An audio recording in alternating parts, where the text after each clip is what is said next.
பிரித்தானியாவில் லட்சக்கணக்கான மக்கள் உணவு பற்றாக்குறையால் தவித்து வருகின்றனர். இந்நிலையில் டெஸ்கோ, ஆல்டி போன்ற முன்னணி சூப்பர் மார்க்கெட்டுகள் உண்ணக்கூடிய உணவுகளை குப்பையில் வீசுவதற்கு தடை விதிக்க கோரி நாடாளுமன்ற மனு பிரச்சாரம் ஒன்று தீவிரமடைந்துள்ளது. லண்டன் பிசினஸ் ஸ்கூலின் தரவுகளின்படி பிரித்தானிய சூப்பர் மார்க்கெட்டுகள் ஆண்டிற்கு சுமார் 2 லட்சம் தொன் உண்ணக்கூடிய உணவுகளை குப்பையில் வீசுகின்றன.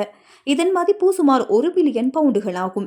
சூப்பர் மார்க்கெட்டுகள் உண்ணக்கூடிய உணவுகளை வீசுவதை தடை செய்து எஞ்சிய உணவுகளை ஃபுட் பேங்க் தொண்டு நிறுவனங்களுக்கு கட்டாயமாக வழங்க வேண்டும் என கோரி நாடாளுமன்ற இணையதளத்தில் மனு தாக்கல் செய்யப்பட்டுள்ளது.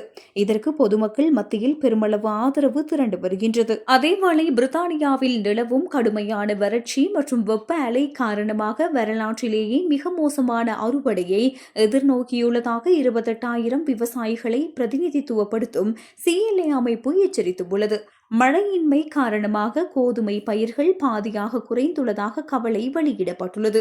நாட்டின் உணவு கட்டமைப்பு சீர்குலைவதை தடுக்க டெஸ்கோ, சைன்ஸ்பரிஸ், அல்டி போன்ற வர்த்தக நிறுவனங்களும் தொண்டு நிறுவனங்களும் இணைந்து அரசாங்கத்திற்கு அவசர கடிதம் ஒன்றை எழுதியுள்ளன. அடுத்த உணவு பற்றாக்குறை எப்போது வரும் என்பது கேள்வி அல்ல, அது மிக விரைவில் நடக்கும் என இக்கூட்டமைப்பு எச்சரித்துள்ளது.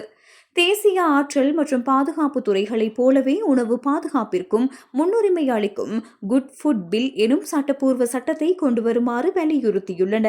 உணவுப் பொருட்களின் இறக்குமதி அதிகரித்து வரும் சூழலில் வீணாகும் உணவுகளை தடுத்து ஏழை எளிய மக்களின் உணவு பாதுகாப்பை உறுதி செய்ய உடனடியாக அரசாங்கம் சட்ட நடவடிக்கை எடுக்க வேண்டும் என நாடளாவிய ரீதியில் கோரிக்கைகள் வலுத்து வருகின்றன.